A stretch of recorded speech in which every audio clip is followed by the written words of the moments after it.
Yo people, so I wanted to do a little roundup of the weekend's boxing, the matchroom card headlined by Conor Benn versus Sebastian Formella. I want to go through the fights, break them down, look back at them and see where the fighters could go from now. Before I do that though, make sure to hit the like button, subscribe to the channel. A lot of the viewers and the viewership of this channel are not subscribed, and that's important for me. That supports the channel, supports me, so please subscribe if you haven't already.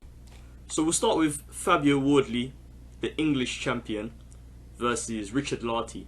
Now this was a fight which I predicted in my prediction video was going to go the distance, and I thought that Fabio Wardley would win by probably unanimous decision, but he actually surpassed my expectations, Fabio Wardley, by knocking Richard Lartey out in, I believe, the third round, or no, I think it was the second round. So Fabio Wardley knocks Richard Lartey out in the second round. Not much really happened in the fight. The first round was, both guys were kind of feeling each other out. Fabio Wardley was sort of, finding angles and, flicking out the jab, but there wasn't much going on other than that. And in the second round, Fabio Wardley he hits Lartey with a jab, and when Wardley hits Lartey with his jab, he just stumbles back as if he's rocked, and then obviously Wardley sees this and follows up with a big left hook which lands cleanly on the side of Lartey's head, and then he throws a sort of right hook, and the right hook, it looks like it connected with Lartey's glove. Lartey had his left glove up blocking his side of his head, but it did look like it came round the glove and hit Lartey. Now a lot of people saw this knockdown and were suspicious because Lartey did look like he took a dive to some extent, but when you watch the replay, what I noticed was that Lartey's feet they sort of buckled on the canvas as he was falling to the canvas. He sort of slipped, so that's why he dropped in a fashion that made the knockdown look as if he was taking a dive, which I don't believe he was after seeing the replay. So yeah, that was really the story of the fight. Fabio Wardley has certainly stepped up his level of competition in his last two fights. During Matchroom Fight Camp in Eddie Hearn's back garden, he fought Simon Vallily for the English heavyweight title, which he won by TKO, and Simon Vallily up to that point was the best opposition Fabio Wardley had faced by a country mile, and he got through that test, and now he's fought Richard Lartey.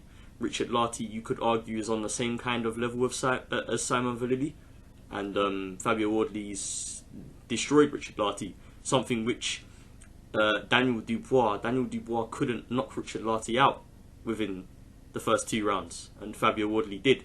So I think that could sort of counteract my argument as evidence to oppose my argument that Fabio Wardley wasn't that big of a puncher, which I made that claim in my prediction video, but I think I was probably wrong now seeing a bit more of Fabio Wardley. But yeah, I'm quite interested to see where Fabio Wardley can go from here, because he's already won the English heavyweight title. He's defeated Richard Lartey in shorter time than Nathan Gorman. I think Nathan Gorman could be a good opponent for Fabio Wardley, and you know what, I'd actually pick Fabio Wardley to beat Nathan Gorman, probably on points, but then again, you never know. Fabio Wardley clearly has some power, so he could put Nathan Gorman to sleep, not in the same fashion as Daniel Dubois, but similarly he could knock him out, or at least stop him. I think that would be a good fight for Fabio Wardley versus Nathan Gorman, maybe for the vacant British title, because obviously Daniel Dubois and Joe Joyce are fighting for the British title this weekend, which I will be covering in another video, but I'm assuming the winner of that will vacate the British title at some point, and then it will be vacant, and someone like Fabio Wardley could fight for the British title again against Nathan Gorman, who's already fought for the British title, but in a losing effort to Daniel Dubois. So yeah, moving on. The fight prior to the main event, Alen the Savage Babic, the Croatian heavyweight contender, fighting against Tom Little. Tom Little is a durable journeyman, British journeyman, fought the likes of Filip Hrgovic, Daniel Dubois, etc. And Alen Babic was, as you could expect, the big favourite for this fight.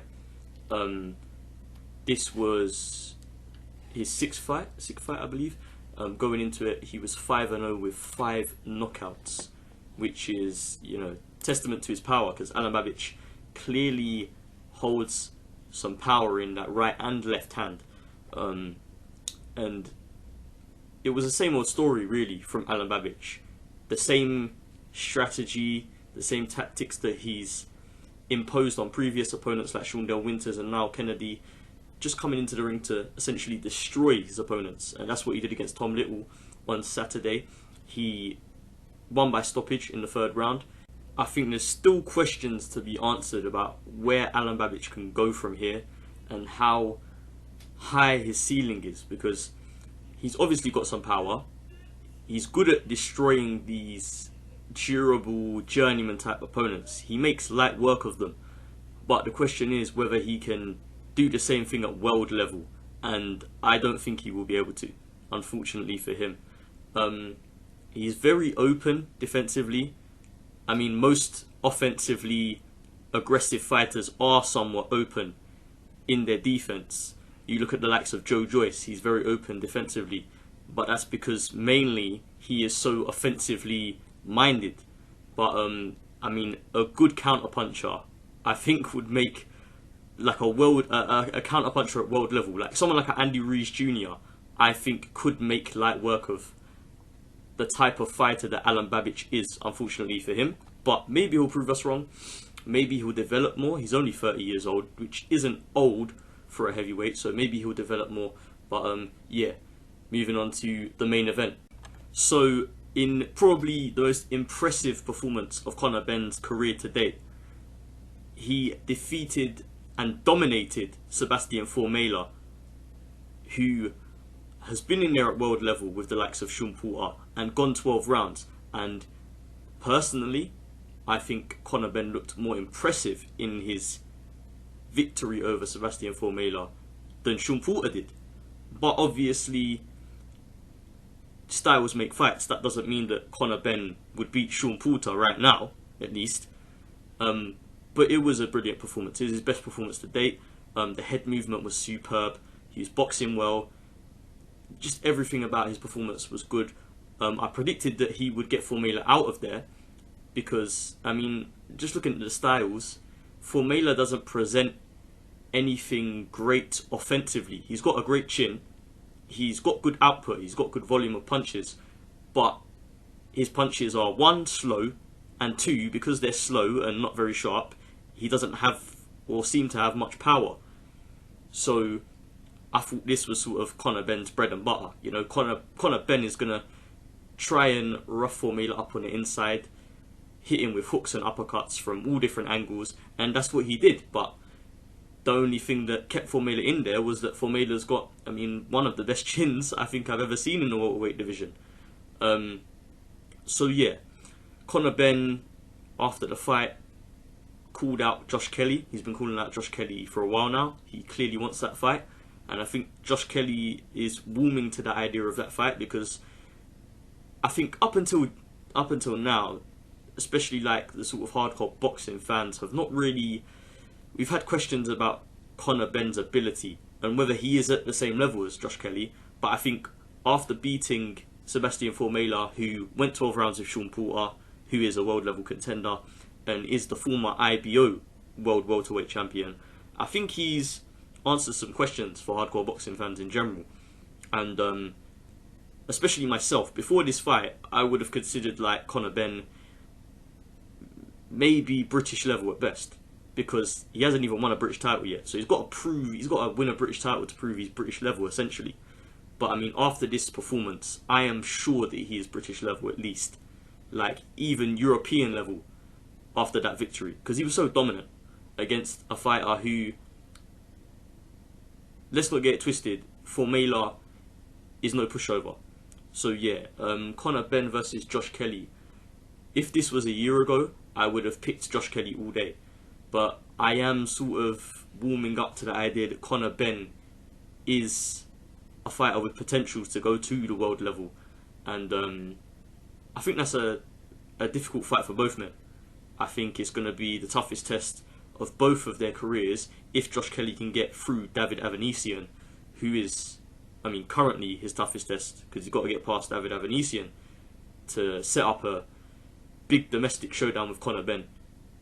But yeah, I think that's a brilliant fight. Probably even a 50-50. You have to see how Josh Kelly deals with David Avanesian first before we make any predictions. But yeah, it's a 50-50. It'd be a great fight for the fans, and I'd definitely watch it. So yeah, that's my roundup of this week's or last Saturday's boxing. I hope you enjoyed the video. Leave a like if you enjoyed the video. Comment your thoughts on the fights in the comments below. Where you think certain fighters should go now. Alen Babic, who should he fight next, etc. Tell me all about that in the comments below. And subscribe to the channel if you are new. And remember to turn on the post notification bell to be notified whenever I upload.